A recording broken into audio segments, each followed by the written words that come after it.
अब हमारा दुर्भाग्य देखिए कि गांधी पार्क में पार्क का सौंदर्य कम होता जा रहा है। पहले छोटा हो गया, मूर्ति बड़ी थी वो छोटी हो गई, एक कमरा बन गया पार्क की जगह। और अब एक ऐसी योजना आ रही है कि यहाँ एक शॉपिंग कॉम्प्लेक्स बन जाए, यानी गांधी जी की जरूरत नहीं, गांधी पार्क की जरूरत नहीं, बस बाजार की जरूरत है।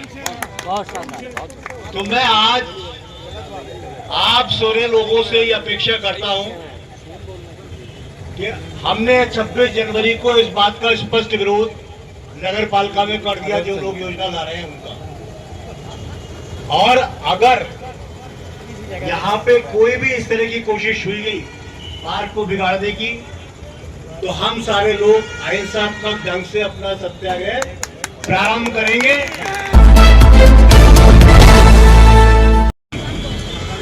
सभा में जो भी लोग महात्मा गांधी की पुण्यतिथि के अवसर पर एकत्रित हुए हैं, सबका बहुत बहुत आभार। महात्मा गांधी हमारे देश की आजादी के लिए जो आंदोलन चला उसके तो प्रमुख व्यक्ति थे ही, लेकिन भारतीय समाज कैसा बनेगा, बाद में क्या हो रहा है, ये सब बात भी हम लोगों के सामने रखते रहे। और उनका जीवन भारत की जो ऋषि परंपरा थी उससे जुड़ा हुआ था, त्यागमय जीवन, आश्रम में रहना। लेकिन जो समाज, जो बात गांधी जी समाज में करना चाहते थे, वैसा समाज नहीं बनना है। सारे भारत के लोगों की एकता, भारत के लोगों का ऐसा जीवन कि सभी एक दूसरे के लिए, साथ के लिए खड़े हों, और भारत राष्ट्र की उन्नति, ये सब महात्मा गांधी की जो बात थी,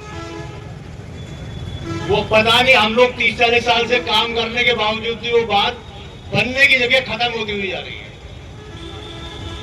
और देश का दुर्भाग्य इतना हो गया कि हम लोगों ने, हमारे राकेश जैन जी बैठे हैं, इनके पिताजी चेयरमैन हुआ करते थे बिलारी के, उन्होंने ये गांधी पार्क बनवाया। उसी समय यहाँ सामने सड़क पड़ी, तालाब कटा और ये गांधी पार्क यहाँ पे बना। अब हमारा दुर्भाग्य देखिए कि गांधी पार्क में पार्क का सौंदर्य कम होता जा रहा है। पहले छोटा हो गया, मूर्ति बड़ी थी वो छोटी हो गई, एक कमरा बन गया पार्क की जगह। और अब एक ऐसी योजना आ रही है कि यहाँ एक शॉपिंग कॉम्प्लेक्स बन जाए, यानी गांधी जी की जरूरत नहीं, गांधी पार्क की जरूरत नहीं, बस बाजार की जरूरत है। तो मैं आज आप सारे लोगों से ये अपेक्षा करता हूं कि हमने 26 जनवरी को इस बात का स्पष्ट विरोध नगर पालिका में कर दिया, जो लोग योजना ला रहे हैं उनका। और अगर यहाँ पे कोई भी इस तरह की कोशिश हुई गई पार्क को बिगाड़ने की, तो हम सारे लोग अहिंसात्मक ढंग से अपना सत्याग्रह प्रारंभ करेंगे।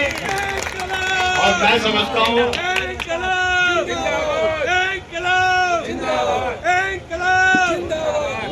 कि हमारे बीच में अशोक सिरोही जैसे हमारे पुराने साथी मौजूद हैं, राजेश यादव जी हमारे बीच में आए हैं, और तमाम हमारे संगठन से जुड़े हुए साथी।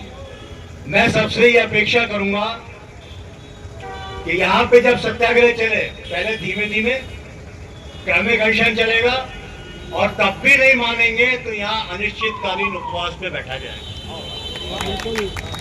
इस देश में गांधी की परंपरा को एक बार फिर हमारे डल्लेवाल जी ने, जो किसान नेता है, उन्होंने जीवित किया है। 55-60 दिन लगातार अनशन करके उन्होंने एक सरकार को झुकने का मजबूर किया है किसानों के सवाल पे।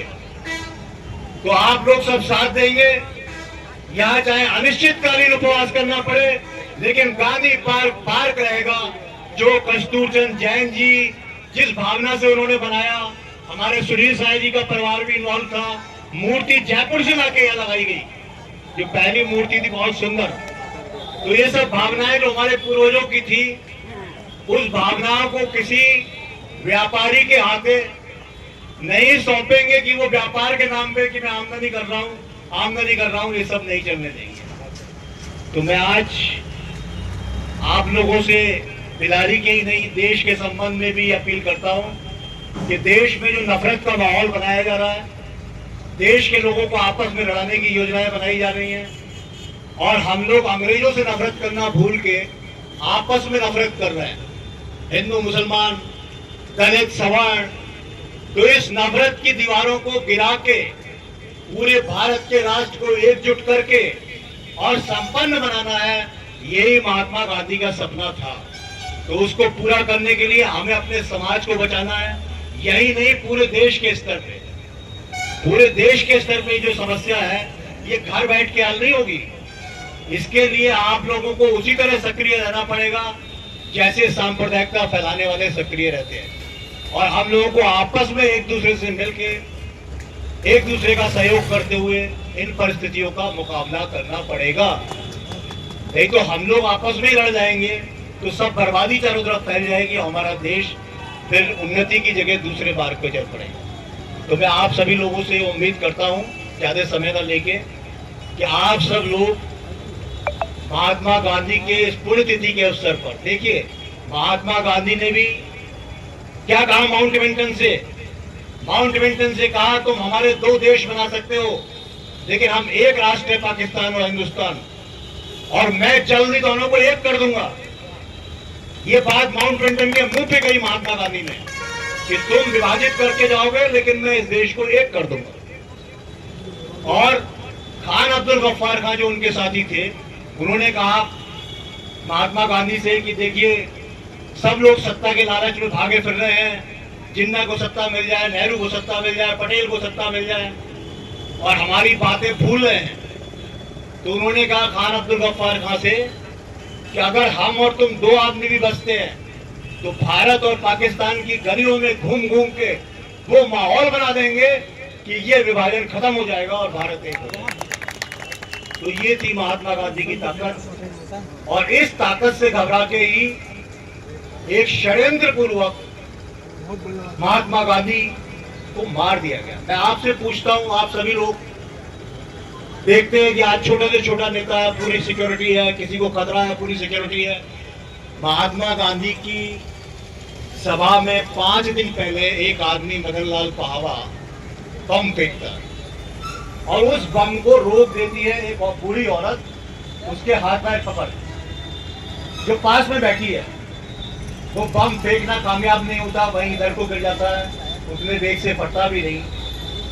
उसके 5 दिन बाद एक आदमी रिवॉल्वर लेके जाता है।